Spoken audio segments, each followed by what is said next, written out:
नाज़रीन, प्रोग्राम खबर से खबर विद नादिया मिर्ज़ा में खुश आमदीद। नाज़रीन, कहने वाले कहते हैं कि जो सियासी जंग है ये अपने फैसला कुन मराहिल में दाखिल हो चुकी है और शायद इसी वजह से ख़ासतौर पर जो अदालती हालिया फैसले आए उससे पहले इमरान खान को रिलीफ मिला और उसके बाद जो अहम तरीन एक तो इद्दत वाला केस उससे पहले हो गए थे, इसी वजह से नए केसेस बनाने की ज़रूरत पड़ी।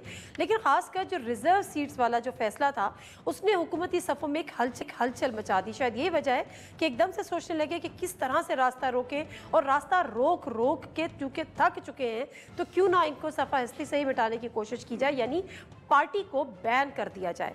लेकिन दूसरी तरफ पीटीआई की स्ट्रैटेजी क्या है, पीटीआई क्या करने जा रही है, उन्होंने क्या सोचा हुआ है। अदालतों से उनको हालिया रिलीफ तो मिला है लेकिन नज़रसानी की अपीलें भी हो रही हैं।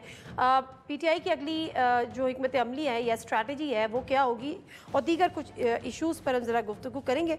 हमारे साथ मौजूद हैं तर्जुमान तहरीक इंसाफ डॉक्टर रऊफ़ हसन साहब, खुशामदीद कहते हैं। अस्सलाम वालेकुम जी। बहुत शुक्रिया रऊफ़ हसन साहब आपके टाइम का।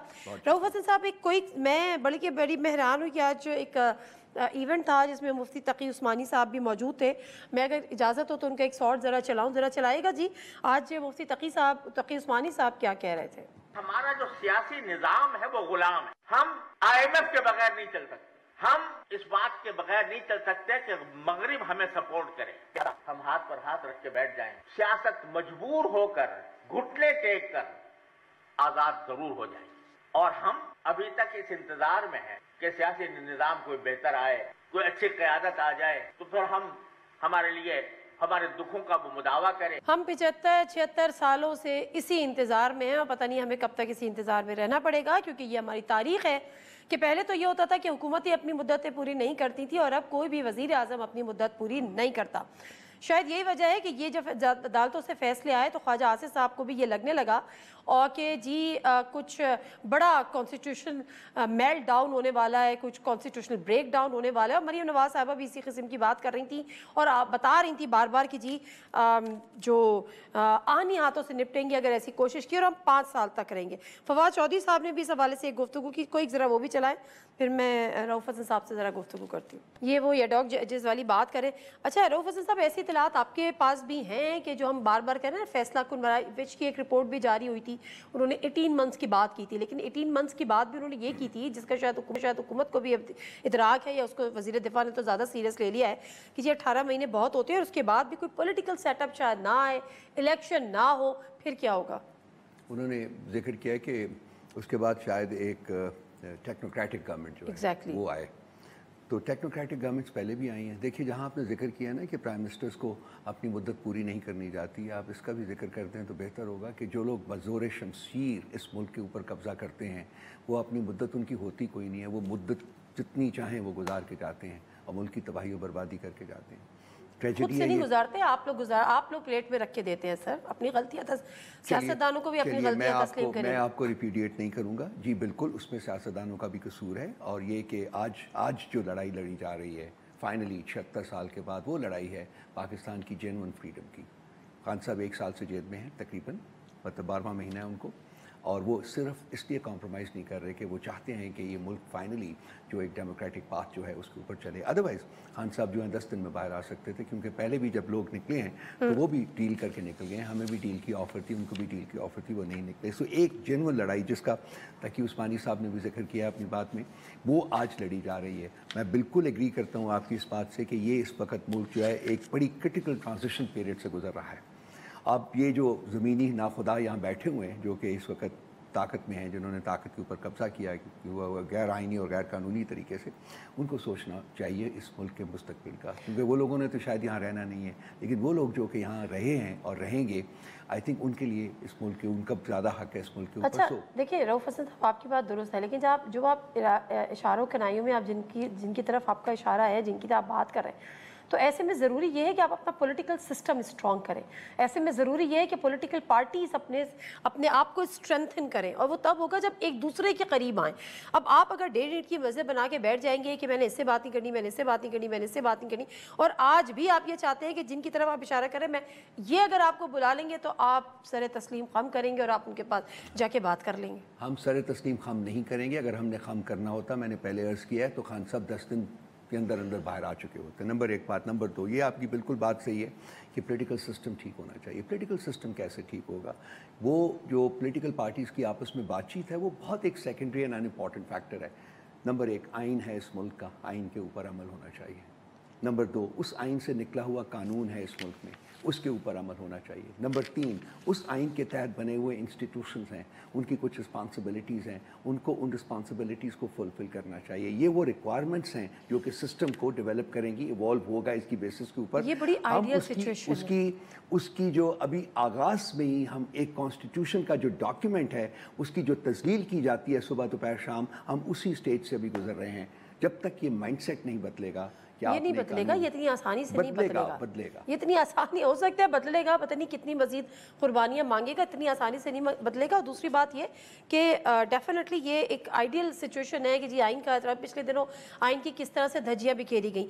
इससे पहले कि मैं आपकी स्ट्रैटेजी जानूँ आपसे मुराद PTI की, आज मैं देख रही थी चैनल्स पर टिकट चल रही थी कि मरीम नवाज़ साहिबा सनम जावेद को लेकर अब सुप्रीम कोर्ट में जाएंगी। और उससे पहले उन्होंने कल की तकरीर में उनका जिक्र किया, सनम जावेद ने उसका रिबैटल दिया। ये क्या जंग, इनकी क्या आपस में जंग चल रही, मुकाबला क्या है इन दोनों का आपस में? हाँ, ये सवाल आपको मरीम नवाज से करना चाहिए। वो चीफ मिनिस्टर हैं एक प्रोविंस की। मुझे हैरत हो रही थी और कि एक चीफ मिनिस्टर, एक पार्टी की वाइस प्रेसिडेंट, बच्ची है हमारी, लिटरली बच्ची है, उसको बेल हुई है 14-15 महीने के बाद, उसको कोई 18 दफ़ा दोबारा गिरफ्तार करने के बाद वो निकली है। तो चलिए, एक खुशी का मकाम है सबके लिए कि जी हम तो बात सबके लिए करते हैं किस किस्म की। अब वो उसका ज़ाती अनाद है उसके साथ। मैंने हमेशा ये पोजीशन ली है कि सनम जावेद और आलिया हमज़ा जो हैं एक्चुअली वो मरियम नवाज़ की कैद में है, क्योंकि ये उसी की बेहस्त के ऊपर इनको सारा कुछ पकड़ा गया है। प्रॉब्लम क्या है? वजह क्या ये थी? दोनों सोशल मीडिया वजह थी सनम जावेद की ज़बान। सोशल मीडिया के ऊपर ये मरियम नवाज़ को टेक ऑन करती थी और वो फिर करेंगी, अगर उनको मौका मिलेगा तो वो फिर करेंगी। तो इस किस्म की कॉन्फ्रंटेशन जो ज़ातियात के ऊपर होती है, ज़ाती अनाद के ऊपर होती है, उससे माशरे तबाह हो जाते हैं। वैसे मेरे अपनी ज़ाती राय है कि मरियम नवाज का स्टेचर है ही नहीं, स्टेचर है कि आप उसको अपने आप को क्यों चीफ मिनिस्टर हैं, तो मेरा ख्याल है कि आप बेहतर तो ये कि आप उस चीज़ को इग्नोर करें, आगे बढ़ जाएं। बाकी कानूनी ऑप्शन आपके पास, आप सुप्रीम कोर्ट में लेके जाना चाहते हैं तो आप जरूर लेके जाएं। मुख्तसर सा ब्रेक लेते हैं, ब्रेक से वापस आते हैं, गुफ्तगू को यहीं से जारी रखें।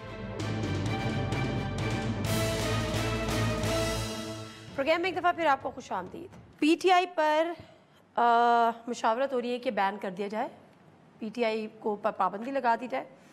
और पीपल्स पार्टी के साथ भी मुशावरत हुई। पीपल्स पार्टी ने कहा जी जमहूरी रवैये तरीक़े इख्तियार करें, और उन्होंने कहा कि जी हम अपने CC के इजलास में फ़ैसला करें। कोई इरादा है, क्या करने जा रहे हैं? कोई पीपल्स पार्टी से बातचीत का दरवाज़ा शायद अभी भी खुला हो, कोई राब्ते, कोई तैयारी, कोई हिकमत अमली? 2 साल से PTI को ख़त्म करने की कोशिश की जा रही है और हर रियासत के पास जो तरीका है, ऑप्शन है, इम्प्लीमेंट है, उसको इस्तेमाल किया गया है। हमारे लोगों के साथ जो हुआ है वो आपको पता है, मैं नहीं उस कोरी किस्म की डिटेल्स में नहीं पढ़ना चाहता। हमारे सब के साथ क्या हुआ, I am personally a victim of state axes. लेकिन उसके बावजूद पार्टी ना सिर्फ कायम रही है बल्कि पार्टी ज़्यादा स्ट्रॉन्ग हुई है और पार्टी ज़्यादा वाइब्रेंट हुई है। तो 2/3 मेजॉरिटी से जीतने वाली की पॉलिटिकल पार्टी है। अब इनके पास और कोई ऑप्शन रहा नहीं है, इसलिए अब वो, मैं बार बार कोट करता हूँ, it's an old Greek proverb, you know, जिसमें कहा जाता है कि whom the gods want to destroy they first make mad।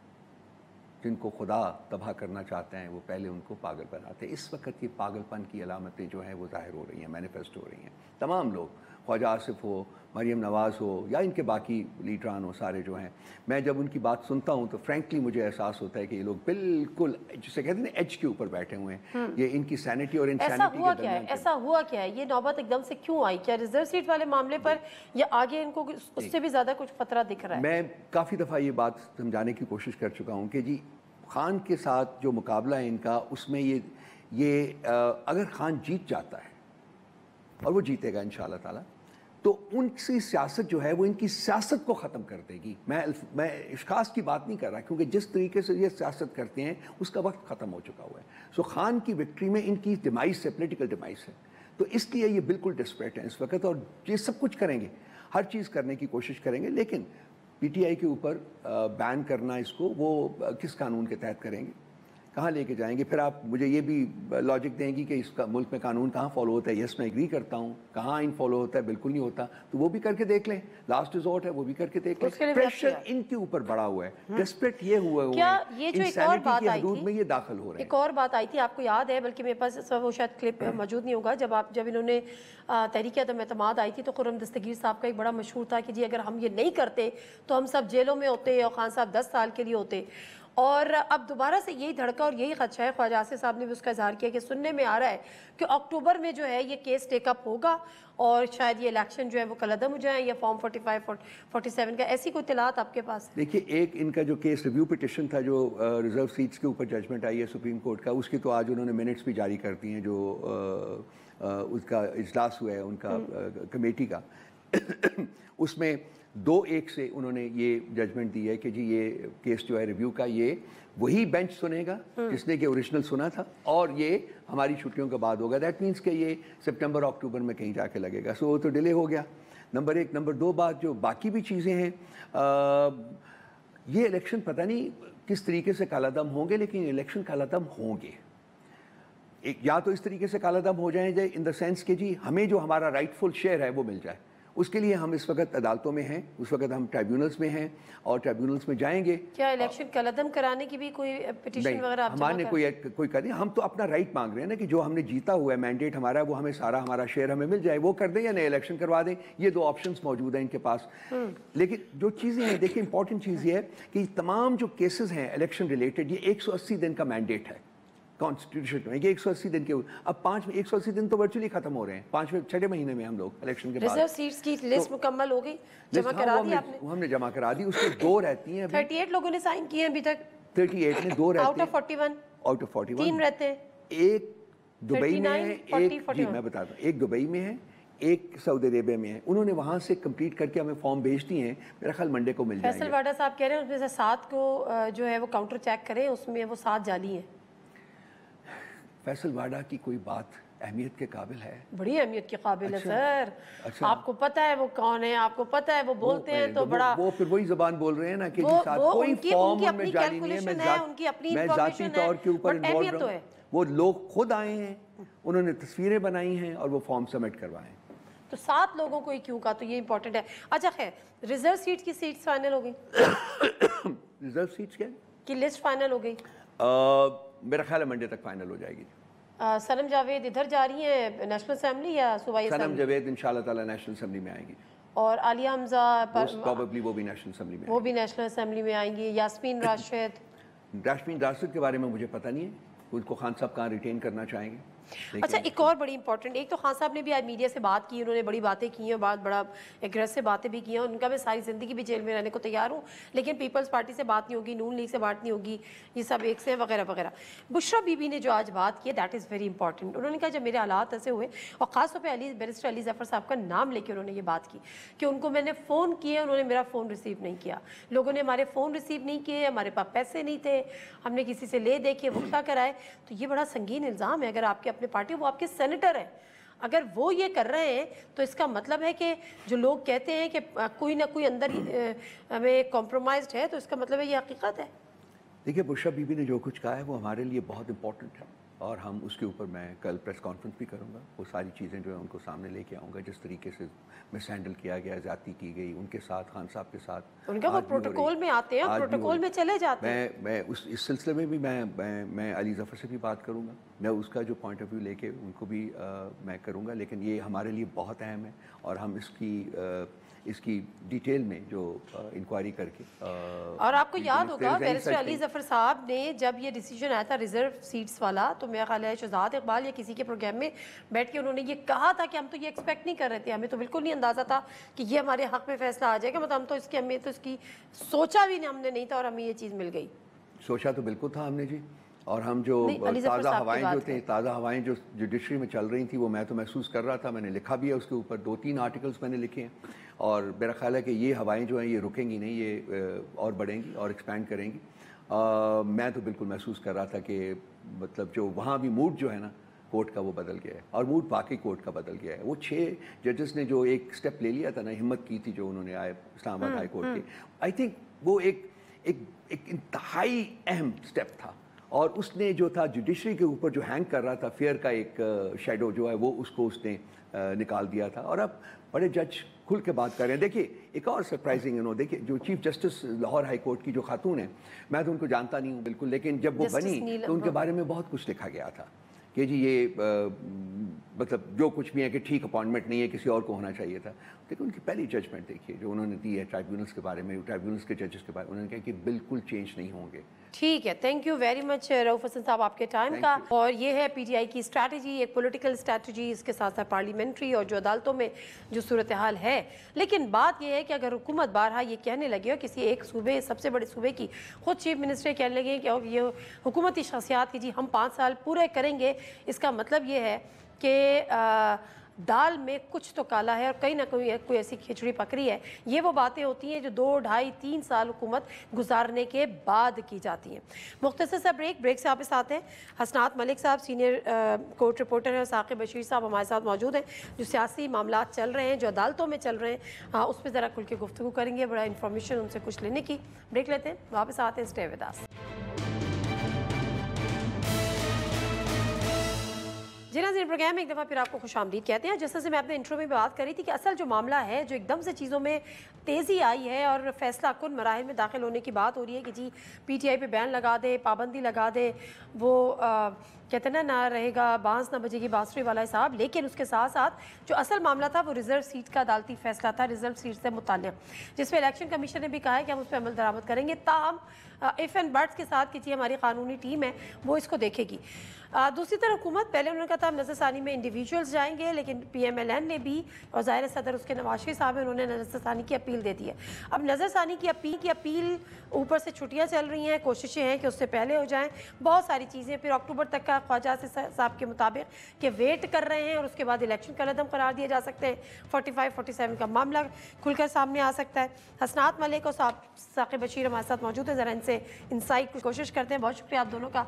हसनात मलिक साहब ये फरमाएगा, ये जो अदालती मामले चल रहे हैं जिसमें अब नज़रसानी की अपील छुट्टियों के बाद लगेगी और या छुट्टियों से पहले लगेगी, इस पर भी अभी फैसला हो गया फाइनली, या आपको लगता है कि छुट्टियों के दौरान छुट्टियां ख़त्म करके भी किसकी ख्वाहिश पे लगाया जा सकता है? देखें, रिव्यू के जो स्कोप है ना इस वक्त पाकिस्तान की जो जूरिस्प्रूडेंस में, सुप्रीम कोर्ट की जूरिस्प्रूडेंस में बड़ा लिमिटेड है, बहुत लिमिटेड। मुझे नहीं याद सिवाय जिससे काजी फैसा का रिव्यू एक्सेप्ट हुआ या कोई 1-2 बड़े केसेस जो माजी में, लेकिन 95% रिव्यू रिजेक्ट होते हैं क्योंकि स्कोप बड़ा लिमिटेड होता है, और खासतौर पे जब फुल कोर्ट हो। जी फुल कोर्ट हो। अब इसमें जो मैं हैरान हूँ कि अभी डिटेल रीज़न आई नहीं और कोशिश की जा रही है कि जी उससे पहले रिव्यू लगा दिया जाए और जो है वो इस केस को जो है वो जल्दी सुना जाए। मैं समझता हूँ कि ये गैर ज़रूरी तौर पे जो है वो चीफ जस्टिस काजी साहब भी जल्दी में कि जी रिव्यू भी लगे और 63A का रिव्यू भी। आप तो काजी फैजी साहब जल्दी में, नून लीग जल्दी नहीं, उन्होंने रिव्यू के लिए आज पूरा नोट लिखा है कि रिव्यू जब आ जाए। हालांकि फौजी अदालतों में सिविलियन ट्रायल का मामला 23 अक्टूबर से जजमेंट जो ट्रायल उन्होंने सुप्रीम कोर्ट ने कहा कि गैर आईनी, 23 अक्टूबर से मामला सुप्रीम कोर्ट में पेंडिंग है पिछले साल, उसका डिसाइड नहीं हो रहा। वो काजी साहब अगर काश उसमें लिख देते, या कोई और कई केसेस हैं, बल्ले वाला रिव्यू है जो पीटीआई का, वो फिक्स नहीं हुआ। हालांकि वो लगा सकते थे, वो कहते हैं कि मेरे फैसले की इंटरप्रिटेशन ठीक नहीं है, तो आप उस वक्त रिव्यू लगा के बता देते। तो ये चीज़ें जो हैं, ये देखें, ये लिंकअप है, वाज़े तौर पे आप चीज़ें समझ आ रही हैं कि जो इस वक्त हुकूमत है उनको जो मेजॉरिटी 2/3 के लिए को 15 से 20 लोग चाहिए। अगर ये सीटें जो हैं, ये जो 23 सीटें नेशनल असम्बली में जो पीटीआई को अब मिलेंगी, ये अगर हुकूमत को मिल जाती हैं तो कॉन्स्टिट्यूशन अमेंडमेंट हो सकती है। और कॉन्स्टिट्यूशन अमेंडमेंट में जो जुडिशल पैकेज अनाउंस किया गया है लॉ मिनिस्टर साहब और जजेस, बज़ाहिर ये लग रहा है कि वो सेटिस्फाइड नहीं है उस पैकेज।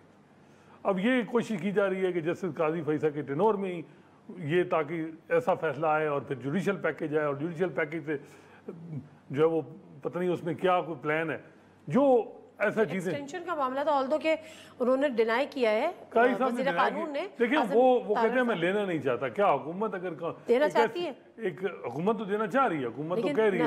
देखिए मौजूदा सिस्टम के लिए चीफ जस्टिस काजी फैसा का रहना बहुत ज़रूरी है, क्योंकि यही बात की है ख्वाजा आसिफ साहब ने कि अगर जस्टिस काजी फैसा के रिटायरमेंट के बाद ऐसा लग रहा है कि सारा निज़ाम ही जो है वो मिलगमेट हो जाएगा, इलेक्शन ही कलदम हो जाएंगे, दोबारा इलेक्शन की तरफ चले जाएंगे।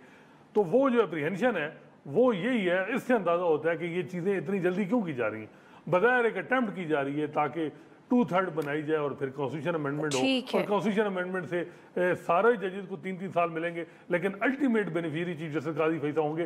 गो के वो कहते हैं कि मैं 3 साल तक भी वो कहते हैं कि मैं कोई इंटरेस्टेड नहीं हूँ जुडिशल कॉन्स्टिट्यूशन में एक्सटेंशन में या जो भी, लेकिन जब सबको मिलेगी तो क्या पता वो मान जाए। दूसरी बात यह है कि जो एक्शन है वो एक्शन तो हमें कुछ और बता रहे हैं, जितनी जल्दी दिखाई जा रही है रिजर्व सीट के।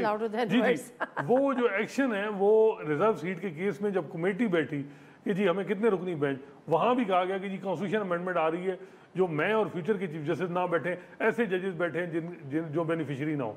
तो वहाँ जो इख्तलाफ है, जी बिल्कुल इख्तलाफ हुआ, आखिर में कोशिश की गई फुल कोर्ट बना दिया जाए, फुल कोर्ट बन गया। अब फुल कोर्ट में जिस तरीके से आपने देखा होगा कि कहा गया कि 2 दिन हेयरिंग के बाद केस हम फैसला अनाउंस कर देंगे, ये जजमेंट रिजर्व कर लेंगे, लेकिन 1.5-2 हफ्ते लगाए गए, चीज़ों को प्रोलॉन्ग किया गया, लेकिन जो है वो फिर भी रिजल्ट ज़रा डिफरेंट रहा। तो मैं समझता हूँ कि जजेस जो बड़ा वाज़े एक इस जजमेंट को, एक तो ठीक है PTI का हक था, वो इंटाइटल थी, लेकिन दूसरा जो है वो बड़ा वाज़े है कि जजेस को एक चाहते हैं कि कॉन्स्टिट्यूशन अमेंडमेंट या जुडिशल पैकेज वो इसके हक में नहीं है। ठीक है, अच्छा ये तो 2 बात हो गई अपनी जगह, लेकिन साकिब बशीर साहब मामला ये है कि जो एक तो ज़ाहिर है अभी डिटेल जजमेंट आई नहीं, लेकिन जो इलेक्शन कमीशन है उसने जो प्रेस रिलीज जारी की, उन्होंने कहा जी हम अमल दरामद करने के लिए तैयार हैं, बट अपनी लीगल टीम को भी उन्होंने इंस्ट्रक्शन दे दी कि जी आप देख लें अगर कुछ हुआ तो। आपको लगता है, मेरा ख्याल है आज 8-9 दिन तो हो गए, लास्ट फ्राइडे को आया था, टुडे सैटरडे, तो 8-9 दिन तकरीबन हो गए, तो विद इन 15 डेज ये हो जाएगा या अभी आगे हर्डल्स होंगी या इलेक्शन कमीशन भी रिव्यू में जा सकता है? जी, एक तो 12 जुलाई से ऑनवर्ड जो है वर्किंग डेज वो सुप्रीम कोर्ट ने कहा था कि वो काउंट होंगे, और दूसरा जो इलेक्शन कमीशन की जो प्रेस रिलीज़ है वो आपने देखी होगी, वो बड़ी टेक्निकल प्रेस रिलीज़ है। उसमें सुप्रीम कोर्ट के फैसले की तनकीद भी की गई, सुप्रीम कोर्ट के फैसले को इनडायरेक्टली रद्द किया गया, और ये कहा गया कि जो हमने जो किया था फैसला, हमने कोई गलत तशरीह नहीं की और हम पर इस हवाले से कोई इल्ज़ाम तलाशी करना नामुनासिब है। सुप्रीम कोर्ट पूरी कह रही है कि आपने गलत तशरीह की, चीफ जस्टिस काजी फाइसा कह रहे हैं आपने गलत तशरीह की, और उस तशरीह की वजह से सारा जो है वो आज ये मामला खड़ा हुआ है। तो इलेक्शन कमीशन कह रहा है कि ये जो है वो नाइंसाफ़ी है हम पे इस किस्म की जो है वो बात करना भी, तो हैरान कौन था। फिर मुझे ऐसे लगता है कि इलेक्शन कमीशन ने जिस तरह अपनी प्रेस रिलीज में 39 और 41 लोगों को अलग अलग बताया है, और उसमें उन्होंने कहा है कि 41 जो है उन्होंने कभी कोई सर्टिफिकेट नहीं दिया और सारी चीज़ें, और फिर एक और बात आखिर में थोड़ा सा जो सुप्रीम कोर्ट को छेड़ा है कि हम जो पेशावर हाई कोर्ट के सामने भी सिर्फ इलेक्शन कमीशन और सुन्नी इत्तेहाद काउंसिल थी, सुप्रीम कोर्ट के सामने भी यही थे, तो PTI तो कहीं थी ही नहीं। तो वो बात जो हुकूमत कर रही है वही बात की गई, तो इनडायरेक्टली सुप्रीम कोर्ट को ये तो कह दिया कि हमने फैसला जो है उस पर अमल करना है, लेकिन साथ ही उन्होंने जो अपनी लीगल टीम को कहा है कि वो लीगल टीम देखेगी कहीं पे अगर रुकावट हुई उस फैसले पर अमल दरामद में तो सुप्रीम कोर्ट हम रजू कर सकते हैं। मेरी असेसमेंट के मुताबिक इस सारी प्रेस रिलीज के बाद ये मामला दोबारा इलेक्शन कमीशन सुप्रीम कोर्ट के पास लेकर जाएगा, उन 8 जजों के पास, क्योंकि 8 जजेस ने कहा था कि अगर आपको कहीं भी मसला, हालांकि बड़ी क्लियर जो है वो जजमेंट है, उसमें कोई ऐसी बात ही नहीं है कि उसमें कोई आपने चीज़ देखनी है, बड़े क्लियर है, उस पर इंप्लीमेंट आपने करना है सीधा सीधा, उसमें कोई ऐसी चीज़ पूछने वाली है नहीं। अब जो बात इलेक्शन कमीशन ये कर रहा है ना कि वो के 41 वाली, कि भाई आपने गलत तशरीह की, उसकी वजह से सारा जो हिजान बना ना, उसके बाद सारी चीज़ें हुई कि आपने उसको गैर फाल कर दिया, पार्टी को गैर फाल कर दिया, उनसे जो है वो उसके बाद आपने इंडिपेंडेंट डिक्लेयर कर दिया, और उसके बाद ये सारी जो है वो चीज़ हो गई, और उसके बाद अब जो है वो इलेक्शन कमीशन देखते हैं कि फैसला उस पर अमल कर ले। अच्छा, एक तो ये हो गया। अच्छा, इससे थोड़ा सा हटके जो तशरीह वाली जो पूरे तमाम लोग बात कर रहे थे ना, पूरा पैनल जो फुल कोर्ट था कि जी, और जस्टिस फाइज ईसा साहब ने भी जोर दिया कि हमारे फैसले, मेरे फैसले की इंटरप्रिटेशन गलत हुई, तशरीह की क्या गलत हुई। मैंने वो फैसला दोबारा से पढ़ा, उसमें चीज़ें उसमें पढ़ी कि बल्ले का निशान नहीं होगा, फला होगा, ये वो, क्या तशरीह गलत हुई? नहीं, तशरीह उनकी सिंपल सी ये थी कि हमने बल्ले का निशान लिया एक पॉलिटिकल पार्टी से, उसके अलावा उसके जितने भी कानूनी आईनी राइट्स थे बतौर पॉलिटिकल पार्टी, वो जो है इंटैक्ट रहने थे, वो ख़त्म नहीं हो सकते। इलेक्शन कमीशन ने ख़त्म कर दिए। कि इलेक्शन कमीशन ने उनको इंडिपेंडेंट डिक्लेयर कर दिया। अब इलेक्शन कमीशन के पूछते रहे कि आपने किस इख्तियार के तहत किया।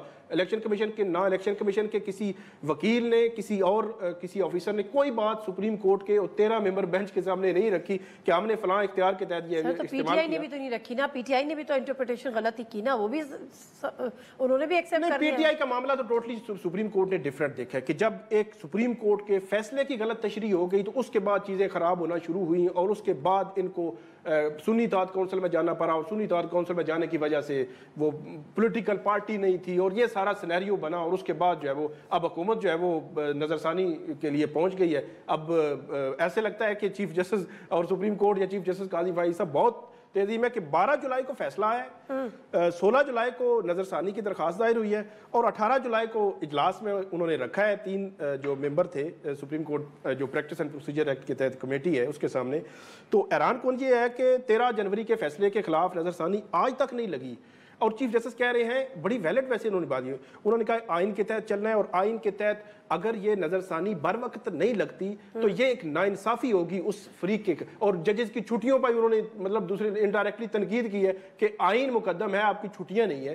तो क्या बल्ले के निशान की जो नजरसानी की दरखास्तें थी 13 जनवरी क्या वो 13 जनवरी की वो फरवरी में आ गई थी, तो क्या वो गैर जरूरी थी? क्या आइन में उनका कोई जो दर्ज नहीं था या आइन उनके हवाले से खामोश है कि इनके हवाले से आइन कहता है कि नाइंसाफी होगी कि मुस्लिम लीग नून की नजरसानी और वहां पे पीटीआई की नजरसानी थी। मेरा ये ख्याल है कि सुप्रीम कोर्ट कोई गैर जरूरी जल्दी में लग रही है। फिर सुप्रीम कोर्ट में फिर नया उन्होंने सवाल उठा दिया कि आपने छुट्टियां कैसे खत्म कर दी, ये तो फुल कोर्ट ने करनी थी, आप कैसे कर सकते हैं? तो मल्टीपल चीजें हैं। जब बेंच यहाँ पे नहीं है, जजेस कुछ बैरून मुल्क है, कुछ छुट्टियों पे है, उसमें क्या जल्दी है कि आप लगाएं, सितंबर में लग जाएगी। फर्ज करें अगर नजरसानी में सुप्रीम कोर्ट की मेजॉरिटी फर्ज करें इस पे मुत्तफिक हो जाती है कि मुस्लिम लीग नून की नजरसानी एक्सेप्ट होनी चाहिए, तो चीजें रिवर्स हो जाएंगी फिर। तो इसमें मतलब कोई ऐसी रॉकेट साइंस तो मेरा ख्याल नहीं है कि अब गैर मुअस्सर हो जाए और उसके बाद इसको ऐसे जब लेके चलना। नज़ीर मुख्तसर सा ब्रेक, वापस आते हैं, स्टे विद अस।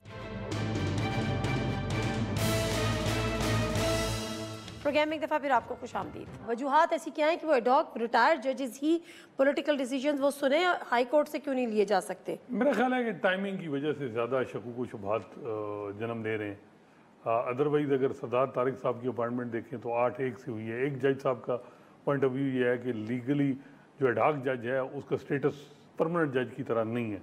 उन्होंने स्टेटस पे सवालात, कुछ लीगल क्वेश्चन रेज किए हैं जो मे बी चैलेंज भी हो एडॉक जज की अपॉइंटमेंट। बाकी सरदार तारिक साहब पे सारे मुतफिक थे 8 जजेस। दूसरा मदर आलम खेल साहब का मामला था कि जी उन्होंने कहा जी कि मैं प्रेशर है सोशल मीडिया का तो मैं नहीं आ सकता। तो 2 जजेस जैसे मंसूर अली शाह जो फ्यूचर के चीफ जस्टिस हैं, जैसे याही अफरीदी, उन्होंने कहा जी प्रेशर में इनकार कर रहे हैं तो क्या हमें दोबारा उनसे पूछना चाहिए, लेकिन मेजॉरिटी ने कहा कि नहीं हम पूछेंगे। बताया जा रहा है कि वो अब एग्री हो गए हैं और वो भी आएंगे। अच्छा। जी यार मदर आलम खेल साहब भी आएंगे। तो अब ये है कि इसमें देखना है कि कमेटी जो है 3 जजेस की, उन्होंने फैसला करना है कि इनको किन बेंचेस में बिठाना है। बाहर का रिव्यू में ये नहीं बैठ सकते, रिव्यू में वही जजेस बैठेंगे जिन्होंने फैसला 13 ने दिया है। अगर कोई जज रिटायर हो जाए या कोई रिजाइन करे तब उसकी जगह एक जज। लेकिन ठीक है डॉक जजेस पहले भी हुए, मगर एक वो जो टाइमिंग्स और वो सारी चीज़ें जो इंटेंशंस जो गवर्नमेंट की नज़र आ रही हैं उसकी जो वजूहत है, तो आपको क्या लग रहा है कि क्या वजह है कि जो ये भी कहा जा रहा है कि आप हाई कोर्ट से ले लें, वहाँ से नहीं ले सकते? देखिए बात यह है कि एक तो बड़ी वादे है कि चीफ जस्टिस काजी फैसला की थोड़ी स्ट्रेंथ मजबूत हो, जिस तरह पूरी लाइक माइंडेड ज़ाहिर बात है। लेकिन ये जैसे मंसूर अली शाह के भी हम ख्याल माजी में रहे हैं, लेकिन उससे ज़्यादा अहम चीज़ है कि क्या जिस तरह कल वहाँ बात हुई जैसे मंसूर अली शाह ने की कि जी ये इनको पेंशन मिल रही है, जितनी एक जज की तनख्वाह इतनी पेंशन है, अब दोबारा इनको तनख्वाह भी दी जाएगी, पेंशन और तनख्वाह दोनों मिलेंगी। तो उस पर हुकूमती जो रिप्रेजेंटेटिव थे उन्होंने कहा जी दोनों मिलेंगी। अब यानी आपको एक एडॉक जज जो है 26 लाख में पड़ेगा और एक चीफ जस्टिस पाकिस्तान की 26 लाख रुपए पर मंथ। जी एक पेंशन मिलेगी। ये टेक होम है जी बिल्कुल, इसमें टैक्स वगैरह जितना एक तनख्वाह है 12-13 लाख और 12 उसके अलावा जो इंसेंटिव जो पर्क्स वो अलग है। जजेस की आप देखें तो 10 लाख से ऊपर पेंशन है। जो सुप्रीम कोर्ट का जज है वो पेंशन अलहदा है, तनख्वाह अलहदा है। अब चीफ जस्टिस पाकिस्तान जो है वो महाना जो है वो 15 लाख या 16 लाख उनकी होगी, ये 26 लाख रुपए लेंगे। और जैसे मंसूर अली शाह ने ये कहा कि ये कैसे, तो मेरा ख्याल है कि जब वो चीफ जस्टिस बने तो उन्होंने एक चीज़ ख़त्म करनी है, यह सैलरी या पेंशन। एक चीज़ होनी है कि ये नहीं चल सकता कि ये इस तरह मामला, अगर आप हाई कोर्ट के जज फिर ले आए, अगर ये चीज़ें पब्लिक एक्सचेकर पे कितना हो रहा है मामला, इस तरफ देखा ही नहीं जा रहा। तो दूसरा जो मुझे लग रहा है कि जब कमेटी के सामने ये आएंगे जजेस के मामले, इनको जिन चीज़ों के लिए लाया गया है वो एक क्रिमिनल अपील पेंडिंग है, जेल पिटीशन पेंडिंग, वो इनको बेंच में बिठाया जाएगा कि जल्दी इनकी जो वो केसेस की समाअत करें। और मेरा ख्याल है इन जजेस को खुद ही कह देना चाहिए कि हम पोलिटिकल केसेस का हिस्सा नहीं बनते, कॉन्फ्रेंसिस में नहीं आएंगे। देखते हैं कि वो क्या करते हैं। लेकिन बजाय जिस तरह चीफ जस्टिस काजी फैसल ने एडहॉक जजेस की नॉमिनेशन की, फिर जिस तरह एक जज ने इनकार किया फिर उनको कन्विंस करके दोबारा ले आए हैं। मैं तो हैरान हूँ कि एक जज कह रहे हैं कि जी सोशल मीडिया का प्रेशर है, जब दोबारा उसको आप अपने प्रेशर से ले आ रहे हैं तो वो एलिजिबल हैं या नहीं, ये बड़ा एक सीरियस मामला है और ये फ्यूचर के चीफ जस्टिस ने किया। और दूसरा ये है कि टेनोर की बात हुई, चीफ जस्टिस काजी फैसल ने 3 साल का टेनोर उनका रखा, तो वहाँ एक जो मेंबर थे उन्होंने कहा जी इनको 3 महीने दिए जाएँ, जो फ्यूचर के चीफ जस्टिस है वो डिसाइड करें। तो फिर काजी साहब ने जो है जैसे मंसूर अली शाह को कहा कि आप डिटरमिन करें, तो उन्होंने फिर 1-1 साल का दोनों को टेनोर दिया है। लेकिन बेहतर है कि ये खुद ही जजेस कहेंगे जी हमें पॉलिटिकल हाई प्रोफाइल जो केसेस हैं उनमें उन बेंचेस का हिस्सा ना बनाया जाए जो वो इन केसेस को समाअत करेंगे।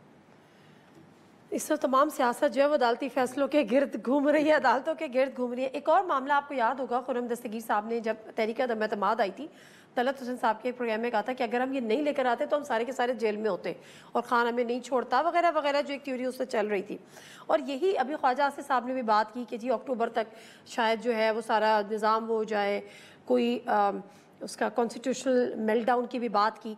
मुल्क में क्या होने जा रहा है, लोग बड़ा परेशान है कि जी पता नहीं क्या क्या, कोई इमरजेंसी लग जाएगी, कोई मार्शल लॉ लग जाएगा, और ख़ुद हुकूमत भी कम नहीं है ये बातें फैलाने में। वैसे इसमें 2-3 चीज़ें हैं। ख्वाजा आसिफ जब ये कहते हैं कि अक्टूबर के बाद 8 फरवरी इलेक्शन खुल सकते हैं, तो क्या ख्वाजा आसिफ जो है वो ये इल्ज़ाम लगा रहे हैं कि क्या 8 अक्टूबर से पहले उनको कोई गारंटी मिली हुई है कि 8 फरवरी से पहले, अक्टूबर से पहले 8 फरवरी के इलेक्शन नहीं खुल सकते? क्योंकि 8 फरवरी की पटिशन तो आई हुई हैं, और जो इमरान खान जब पेश हुए थे सुप्रीम कोर्ट में तो उन्होंने कहा भी था कि हमारी पटिशन लगाएं कि इंसानी हकूक़ के वाले भी हैं, मिसिंग पर्सनस की भी हैं, और 8 फरवरी इलेक्शन के वाले भी हैं, आप लगाएं। तो वो लगाई तो नहीं गई। तो अगर अक्टूबर तक नहीं लगती तो क्या हुकूमत को किसी ने गारंटी दी हुई है कि नहीं लगेंगी? ये बड़ा अहम सवाल है। जो नवाज शरीफ साहब ने आने का टाइम अपना रखा। इसके अलावा 2-3 चीजें बड़ी आम है जो गवर्नमेंट जो है वो पैनिक में। एक नंबर 1 ये है कि ये 78 नशिस्तें थी कौमी असम्बली में, उनके 2/3 मेजॉरिटी वो ज़हन बनाए हुआ था, आईनी तरमीम ला के जुडिशल पैकेज और पता नहीं क्या क्या चीज़ें वो ला रहे थे। हालांकि उनको ये चाहिए कि जो मैंडेट उनको पब्लिक ने दिया है वो उसी मैंडेट में जाए ना। अगर उनको 40% पब्लिक मैंडेट दिया है तो वो 80% का कैसे फैसला कर सकते हैं? मतलब पीटीआई को जो कैंडिडेट मिला है पब्लिक का मैंडेट वो उसी को जाना चाहिए। ये मतलब एक तयशुदा उसूल है, और जो इनको मिला है उन्होंने उसी के साथ जाना चाहिए। एक तो मखसूस नशिस्तों वाला मामला है। दूसरी जो पैनिक है वो असल में मामला है वो ये है कि जो ट्राइब्यूनल्स हैं, अब पंजाब के जो ट्राइब्यूनल्स हैं वो 8 ट्राइब्यूनल अगर वो बरकरार रहते हैं, सुप्रीम कोर्ट ने अभी तय करना है, और जो chief justice Lahore high court है उन्होंने कहा जी वो जज बरकरार रहेंगे। उसकी बड़ी सिंपल सी बात है कि इलेक्शन कमीशन कैसे पिक एंड चूज कर सकता है? एक जज ने, हाई कोर्ट के जज ने ओथ लिया हुआ है और इक्वल है सारे जज, कि कैसे पिक एंड चूज कर सकता है कि इस जज को हम नहीं लेंगे और इसको लेंगे? ये कैसे हो सकता है जब उस जज पे कोई इस किस्म का कोई इतराज भी ना हो, कोई सबूत, कोई चीज भी आपके सामने ना हो? तो लाहौर हाई कोर्ट ने जिस तरह कहा है, या इस्लामाबाद हाई कोर्ट पे जस्टिस जहांगीरी हैं, अगर ये ट्रिब्यूनल बरकरार रहते हैं तो हुकूमत के लिए सबसे बड़ा चैलेंज ये भी होगा कि ये फार्म 45 खुलेंगे तो बहुत बड़े सवालात उठेंगे। इस्लामाबाद के जो 3 हलके हैं या लाहौर के जो हलके हैं जहां जो 8 जज लगाए गए थे वो बड़े फेयर जज हैं, इंडिपेंडेंट जज समझे जाते हैं, और अब ये देखना ये है कि बरकरार रहते हैं, यानी बिल्कुल ट्रिब्यूनल्स के जो जजेस हैं, ये भी असल टेंशन, वो जो फैक्टर है वो भी गवर्नमेंट देख रही है, और यही टेंशन है। और तीसरी जो चीज है, तीसरी इसी के साथ मिली होगी। एक जो बात वो कर रहे हैं कि इमरान खान साहब जो है उनका बाहर आना, ये वो अल्टीमेटली ठीक है, गवर्नमेंट जो भी अपनी पॉलिसी बनाए, लेकिन एक चीज मुझे समझ नहीं आ रही कि 1 साल हो गया इमरान खान साहब जो है वो अंदर है, उन 20 मुकदमात में उनकी रिलीफ मिला, बरीयत हो गई, किसी में उनकी जमानतें हो गई, आगे भी मुकदमात जो है वो बन रहे हैं। अब कब तक अंदर रख सकते हैं? फर्ज करें साइफर का केस अगर आप साबित नहीं कर सके हाई कोर्ट के सामने, तो हाई कोर्ट क्या करे? आप इद्दत का केस अगर साबित नहीं कर सके सेशन खाराना सनाउल्लाह साहब ने कहा था कि मैक्सिमम हमारी कोशिश होगी, अब वो कब तक उनकी मैक्सिमम होगी? मसला ये है, अब इस तोशा खाना का केस जो पहले नैब ने बनाया था उसमें इतने लकूनाज हैं, जिस दिन हाई कोर्ट में खुला तो उस केस पे बहुत सारे सवाल किसी और पे बन जाएगा केस। बहुत शुक्रिया साकिब बशीर साहब, उस्ताद मलिक साहब, आपका भी बहुत। और मामला यही है कि मामला सियासी हैं लेकिन अदालती नज़र हुए हुए हैं, और इस वक्त जो मुल्क की गवर्नेंस है वो तो कहीं है नहीं, क्योंकि आपके पास टाइम ही नहीं है। लेकिन बहरहाल जो असल हुकूमत का पैनिक है, जिसपे कभी ये कहा जा रहा है कि अक्टूबर में ये हो जाएगा, पता नहीं क्या हो जाएगा, और उसके साथ जब मरीम नवाज कह रही है आसानी हाथों से निपटा जाएगा, और ये तो असल जो वजह है इस परेशानी की और इस पैनिक की, वो अभी यहाँ पर डिस्कस हुई है। प्रोग्राम से दीजिए नादिया मिर्ज़ा को इजाज़त। अल्लाह हाफ़िज़।